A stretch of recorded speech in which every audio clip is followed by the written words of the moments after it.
Hey everybody, welcome back to Trinity Dairy. Don't forget to like and share the video, subscribe to the channel, check out our merch store. We'll have a link in the description for that. It's November 17th, 2023 today. We're out here, we're going to try to pick some corn. Got the Uni fired up, got that running. We don't have much here. I'm over at a neighbor's, friend of ours, and he planted like 3 acres of corn this spring. Just get some of his old pasture ground turned over and stuff. So he asked me if I'd come over and pick it for him. So we're going to give it a try.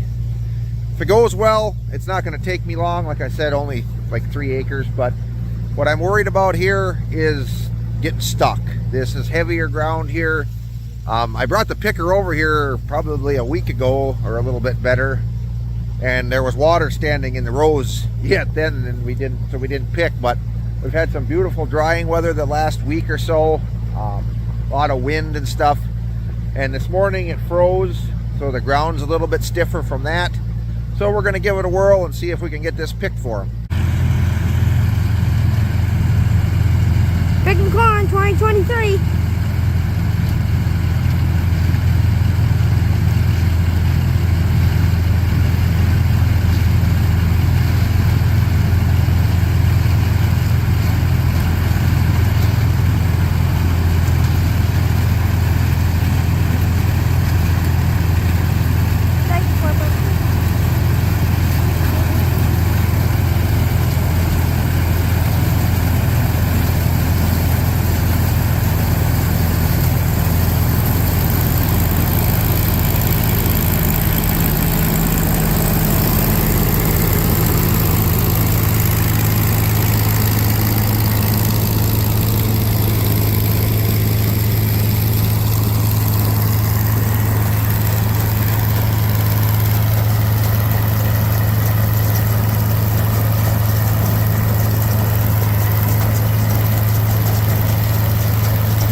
Pretty full wagon.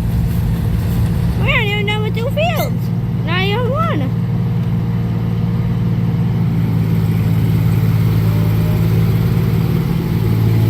Here we go. Off for another load.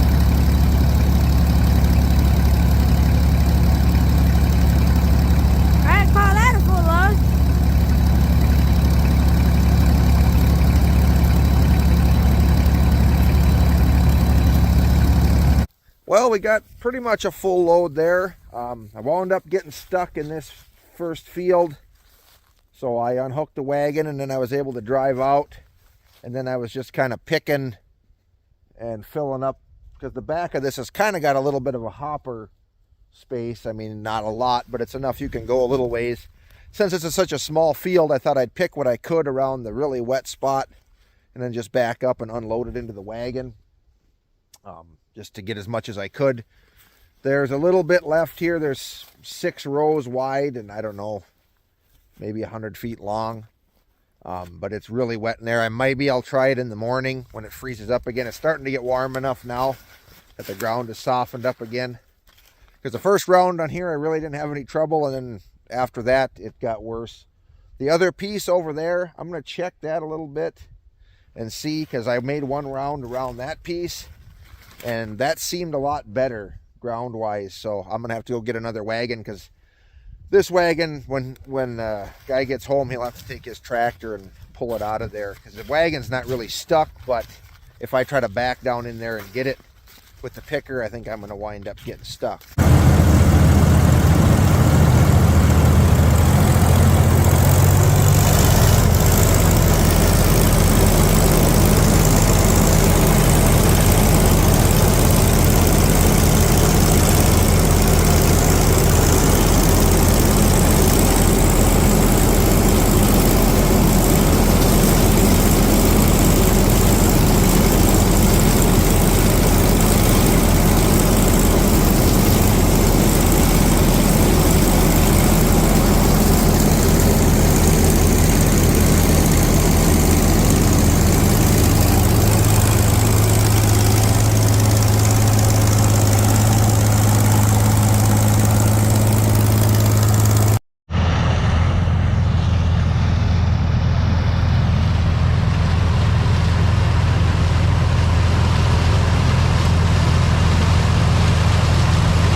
All right, so we got all the corn picked.